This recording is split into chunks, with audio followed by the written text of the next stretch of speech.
It's another edition of Time About the Movies, and today we're taking a look at the three films of July 20th, 2007. We've got Adam Sandler and Kevin James in a comedy where they have to pretend to be a gay couple so James can get health insurance for his kids. We also have one of the biggest musicals of recent memories at that point, the musical adaptation of Hairspray, and we also have Danny Boyle's latest film, Sunshine. But before we get to those movies, let's talk about the biggest new release of the weekend. And it is certainly a very interesting film, to say the least. Let's talk about I Now Pronounce You, Chuck and Larry.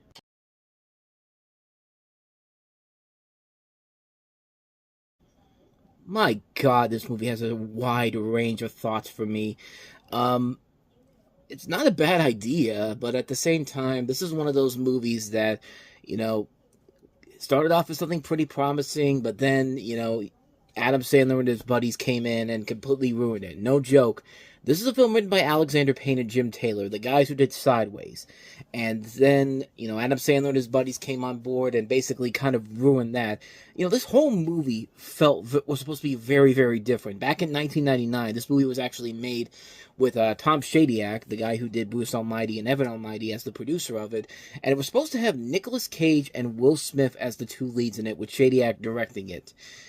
Yeah, that was supposed to happen. It's kind of like what used to be with that movie Partners from the 1980s, that terrible Ryan O'Neal, John Hurt movie where, Ryan O'Neal has to pretend to be, and John Hurt have to pretend to be gay guys. That one was originally written for Clint Eastwood and Woody Allen.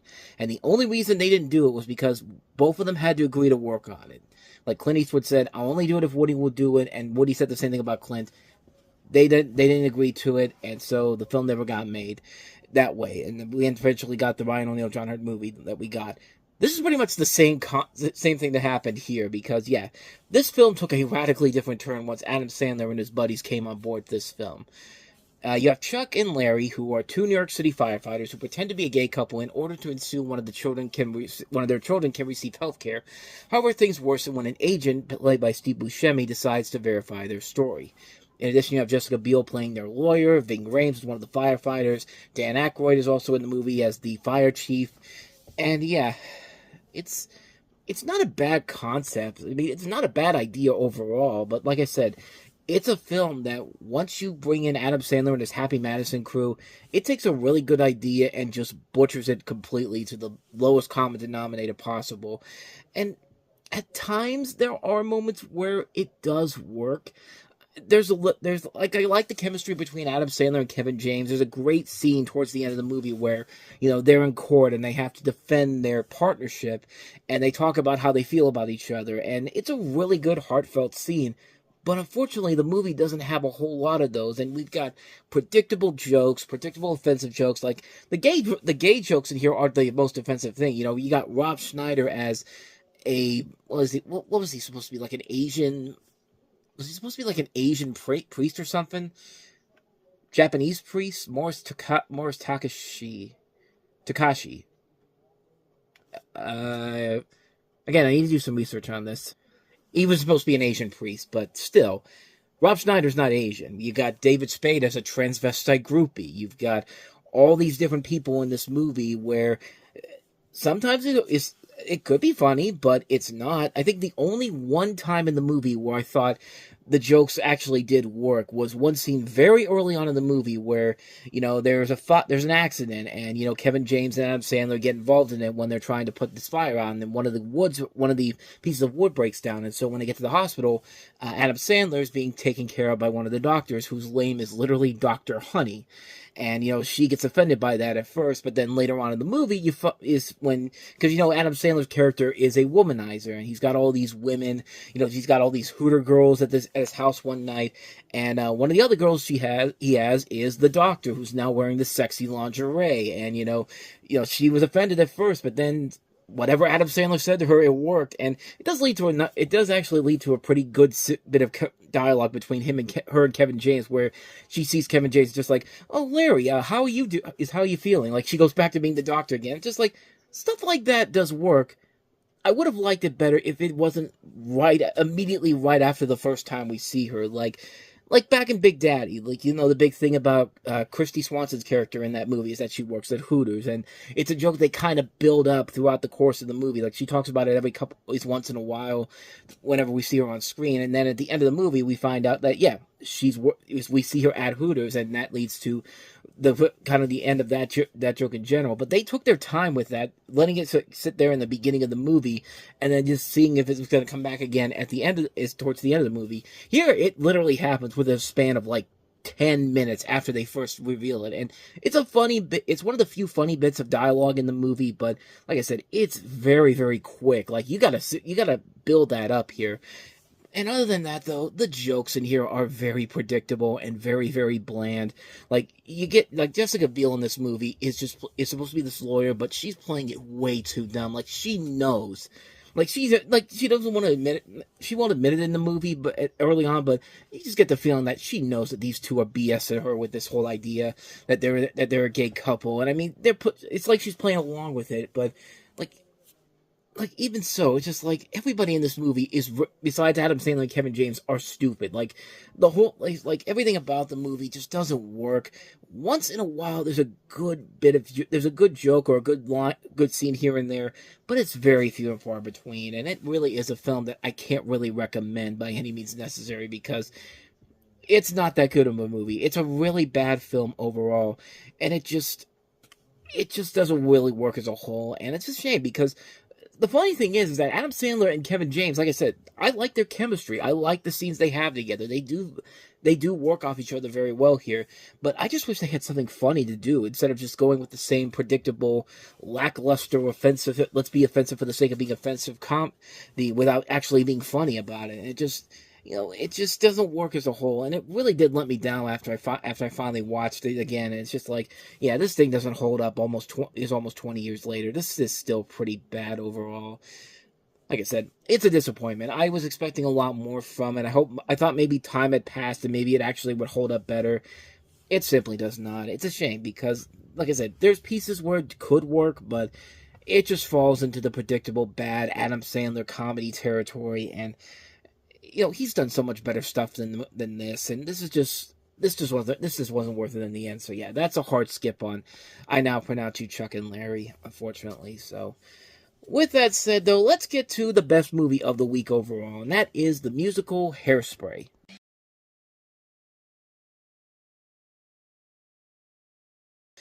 This is Hairspray, the musical adaptation of John Waters' classic comedy, which introduced the world to Ricky Lake among its cast. And in this movie, you have a pleasantly plump teenager, Tracy Turnblad, played by Nikki Blonsky, as she pursues stardom as a dancer at a local television dance show and rallies against racial segregation. She's part of a massive ensemble cast that includes legends like John Travolta, Michelle Pfeiffer, Christopher Walken, Amanda Bynes, James Marsden, Queen Latifah, the aforementioned Brittany Snow, Zac Efron, Allison Janney. Just a really, really good cast overall. Got an update on my computer there. That's why the light went down for a little bit. But, yeah, so basically this is the same plot as the original Hairspray, except with music added to it. This has already been adapted from a very successful musical of the same name, and it makes for a really entertaining movie. I mean, unlike something like Mean Girls that came out last year, which was basically just, let's remake that movie because we now have an excuse with the musical, and let's just plaster the songs in there, but not change anything from the original movie. They actually change a lot in this movie overall, and actually do something very creative and very fun with it. John Travolta as as Tracy's mother in this movie is absolutely brilliant. Like, it's one of the best John Travolta performances I've seen in a long, long time, and he just goes 110% with it. Him and Christopher Walken and Jerry Stiller, who's also in the movie as well, they work off each other very well here, especially Travolta and Stiller. Michelle Pfeiffer's pretty good in the movie. Amanda Bynes is very good here. James Marsden's pretty good. Queen Latifah. Zac Efron, this is the first movie I think a lot of people realize that, okay, this kid is not just the kid from High School Musical. Like, he's got some potential acting chops going forward, and we would see that later on down the road with the next film he'd be starring in after the High School Musical 17 again. Of course, you got veterans like Allison Janney, who are usually not going to turn in bad performances overall. The songs are really good, too. A lot of them are reworked by Mark Shaman, who's been a great composer and lyricist over the years. And it's a really good movie that adds a lot of stuff from the Broadway that's different from the Broadway musical overall. And it was a very entertaining movie. It's a very stylish looking film. It captures the spirit of the 1960s all over again. It features all these great talents in here. Everything about it just works. It's a real good fun time all across the board, and one I can't recommend enough. One of the best recent musicals as of late. Hairspray, really damn good movie. One you should definitely check out. Even if you never saw the original movie, this one's worth watching on its own merits. It's a great film. Can't recommend it enough. So with all that said, let's go ahead and move on to our last movie that we have here, and that's Danny Boyle's Sunshine.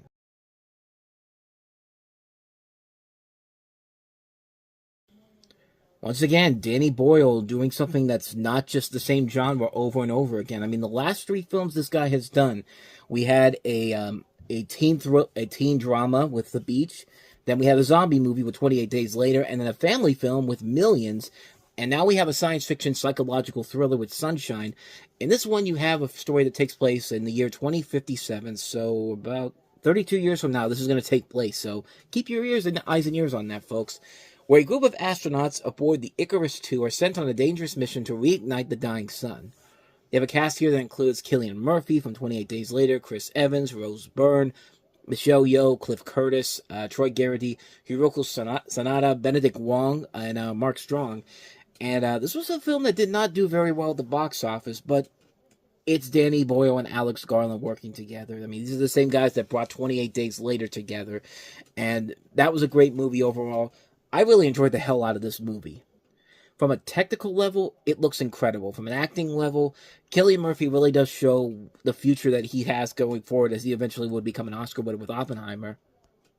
Everybody else I thought worked very well here. The visuals of the film look pretty impressive. There was a lot of criticisms about the third act and the direction that it went, but watching it nearly 20 years later and seeing what it is and nowadays, it makes a lot more sense than I think you would let on. And, it was criticized for inaccuracies overall, but what it does overall now that time has gone by since it's come out, I think it's a movie that had to grow in time to really get the appreciation of that specific scene, the last scene in the movie where it works very well. It's a really thought-provoking film overall. It's a film that is very unique on all levels.